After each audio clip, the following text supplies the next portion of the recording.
मैं क्या लिखूं? येगोर ने कहा और उसने अपनी कलम स्याही में डुबो दी। वसीलिसा अपनी बेटी से पिछले 4 साल से नहीं मिली थी। उसकी बेटी येफिमिया शादी के बाद पीटर्सबर्ग चली गई थी। उसने बीच में बेटी दामाद को 2 पत्र भेजे थे और इसके बाद उसे लगा था कि वे उसकी जिंदगी से बिल्कुल गायब हो गए हैं। फिर उन दोनों की उसे कहीं से कोई खबर नहीं मिली। इसके बाद बुढ़िया चाहे अल सुबह गाय का दूध निकाल रही हो, चूल्हा जला रही हो, रात में झपकियां ले रही हो, वह हमेशा एक ही बात सोचती रहती थी और इसी चिंता में घुली रहती थी कि येफिमिया के साथ क्या हो रहा होगा, उधर वह जिंदा भी है कि नहीं।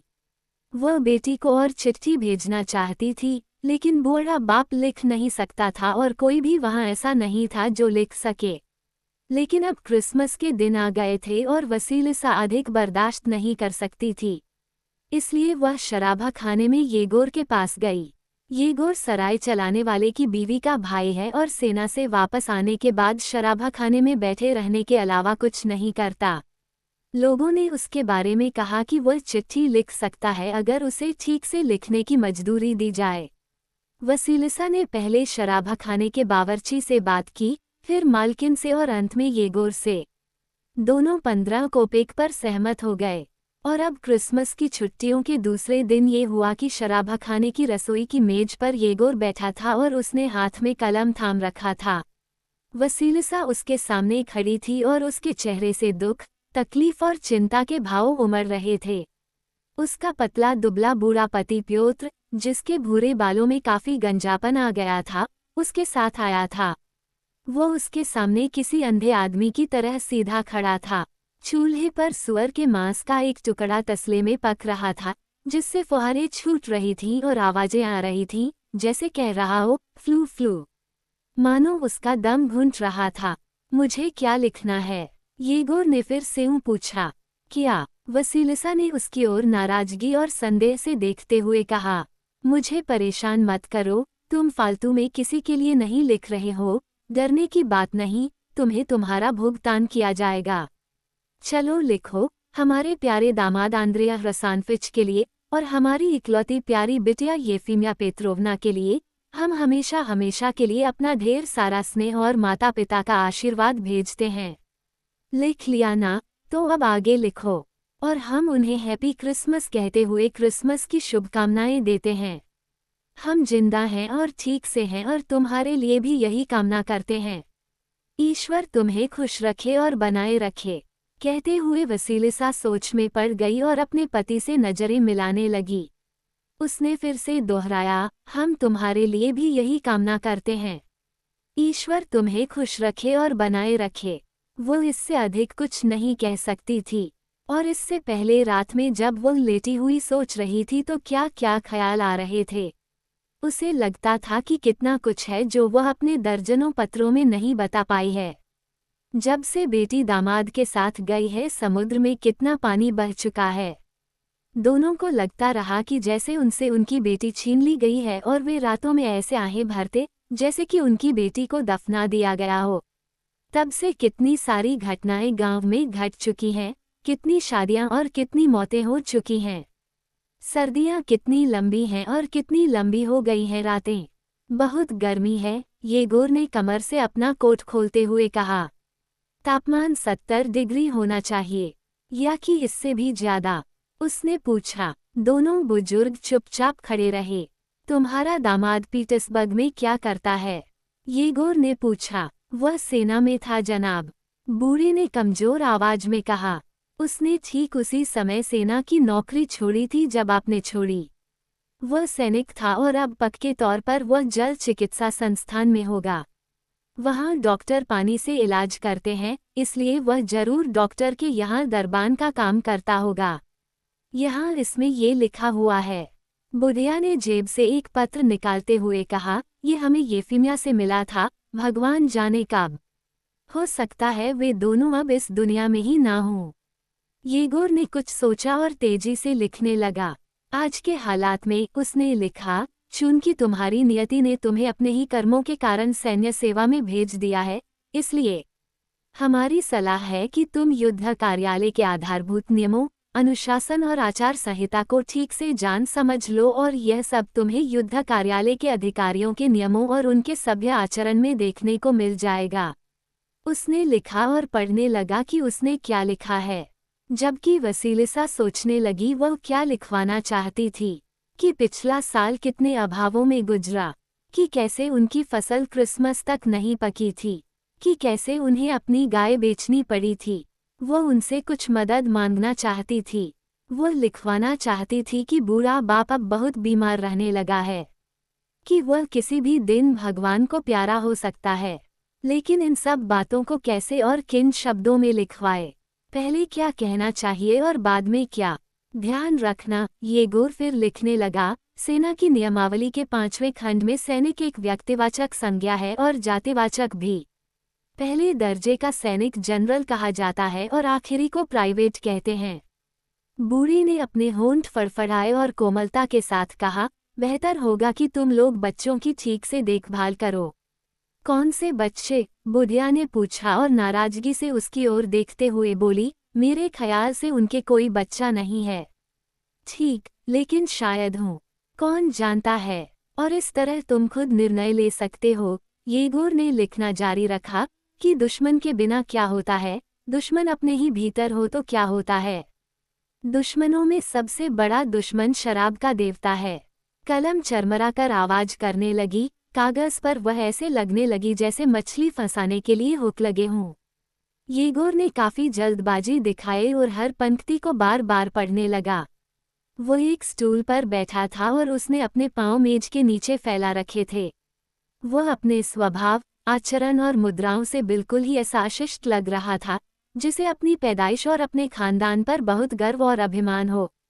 वसीलिसा को उसकी अशिष्टता का भान हो गया था, लेकिन वह कुछ कह नहीं सकती थी। उसके सिर में दर्द होने लगा था और येगोर की विचित्र आवाज़ों और भंगिमाओं ने उसे बहुत से संदेहों में डाल दिया था। लेकिन वह कुछ नहीं बोली और पत्र पूरा होने का इंतजार कर रही थी। लेकिन उसका बूढ़ा पति पूरे आत्मविश्वास के साथ खड़ा था। उसे अपनी पत्नी और येगोर पर पूरा विश्वास था। जब उसने जल चिकित्सा संस्थान की बात कही थी तो उसे देखकर लगता था कि उसे उस संस्थान पर ही नहीं जल चिकित्सा पर भी पूरा विश्वास था।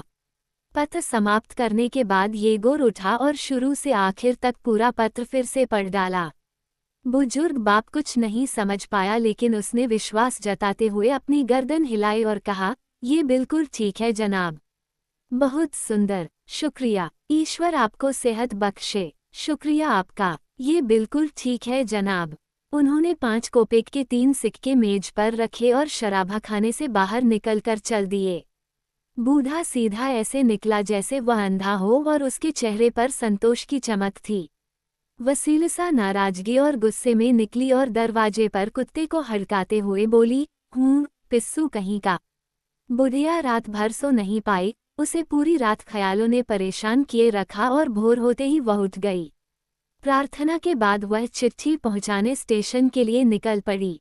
उसके घर से स्टेशन 8-9 मील की दूरी पर था। Doctor B.O. मोजेलवीजा का जल चिकित्सा संस्थान नए साल के दिन भी आम दिनों की तरह ही काम कर रहा था। फर्क सिर्फ उनके दरबान आंद्रेया रसानफिच पर नजर आता था, जिसने नई कड़क फीतेदार वर्दी और नए चमचमाते पॉलिश किए जूते पहने रखे थे और वह सब आने वालों को आपको नया साल मुबारक हो कहकर स्वागत कर रहा था। ये सुबह का वक्त था जब आंद्रेया दरवाजे पर खड़ा अखबार पढ़ रहा था। ठीक 10 बजे एक जनरल आया और इसके ठीक बाद डाकिया। जनरल रोज आता था। आंद्रेया ने उसके बड़े लंबे कोट को उतारने में मदद करते हुए नए साल की मुबारकबाद दी और बदले में जनरल ने भी नया साल मुबारक कहा। जनरल ने रोज की तरह उससे पूछा कि सामने वाले कमरे में क्या है, तो आंद्रेया ने कहा कि यह मसाज रूम है सर। जनरल के चले जाने के बाद आंद्रेया ने उस डाक को देखा जो उसके नाम आई थी। उसने डाक खोलने के बाद उसे कई बार पढ़ा देखा और अखबार पर कुछ देर नजर डालने के बाद तेजी से अपने कमरे की ओर भागा। उसका कमरा सीढ़ियां उतरकर गलियारा खत्म होने के बाद था। उसकी बीवी येफिमिया बिस्तर पर बैठी बच्चे को दूध पिला रही थी। दूसरा यानी सबसे बड़ा वाला माँ के घुटनों पर अपने घुंघराले बालों वाला सिर टिकाए खड़ा था और तीसरा बिस्तर पर सो रहा था। कमरे में जाते ही आंद्रेया ने पत्र अपनी बीवी को दिया और कहा, शायद गांव से आया है। फिर वह अखबार पर से नजरें हटाए बिना कमरे से तेजी से बाहर निकल लिया। कांपती हुई आवाज में येफिमिया का शुरुआती पंक्तियां पढ़ना उसे सुनाई दे रहा था। येफिमिया ने शुरू की पंक्तियां पढ़ीं और फिर आगे नहीं पढ़ सकी। उसके लिए इतनी ही पंक्तियां काफी थीं। उसके आंसू अविरल बह चले। बड़े बच्चे को गले से लगाते हुए और उस पर चुंबनों की बौछार करते हुए वह जो कुछ लगातार कहे जा रही थी, उसके बारे में कहना मुश्किल है कि वो हंस रही थी या कि रो रही थी। ये नाना नानी की चिट्ठी है। गांव से आई है, वह बोलती जा रही थी। गांव जहां देवियों जैसी माँ है, संतों जैसे बाबा और गांव के बुजुर्ग हैं। बर्फ छतों से नीचे तक आ गई है। पेड़ बिल्कुल सफेदी जैसे सफेद हो गए हैं। बच्चे छोटी स्लेज गाड़ियों पर फिसलते हैं और तुम्हारे बूढ़े गंजे नानाजी आतिशदान के पास बैठे रहते हैं। और वहाँ एक प्यारा सा पीला कुत्ता भी है। मेरे तमाम प्यारे वहाँ हैं।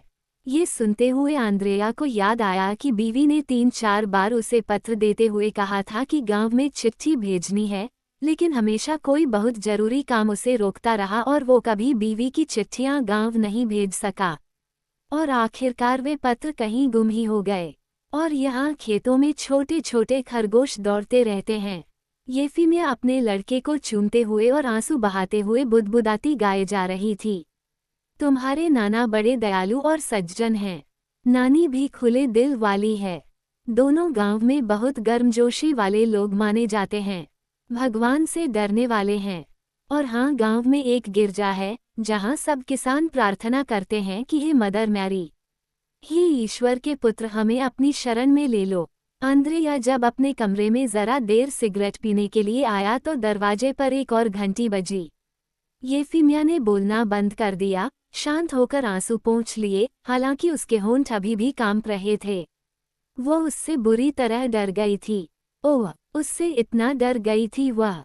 येफिमिया बुरी तरह कांप उठी और उसके कदमों की आवाज से, उसकी आंखों में व्याप्त अजनबियत से भयभीत हो गई और उसे बिल्कुल भी हिम्मत नहीं हुई कि वह उसकी मौजूदगी में कुछ भी कहे बोले। आंद्रेया ने एक सिगरेट सुलगाई, लेकिन ठीक उसी वक्त ऊपर सीढ़ियों से घंटी की आवाज आई। उसने सिगरेट छोड़ी और एक मुर्दांगी वाली मुद्रा बनाते हुए तेजी से बाहर निकल लिया। जनरल अपने स्नान से ताज़ा और महकता हुआ सीढ़ियों से नीचे उतर कर आ रहा था। और उस कमरे में क्या है? जनरल ने एक दरवाजे की ओर संकेत करते हुए पूछा। आंद्रेया ने अपनी पतलून की जेबों में तेजी से हाथ अंदर करते हुए जोरों से कहा, यहाँ औषधीय झरना है श्रीमान।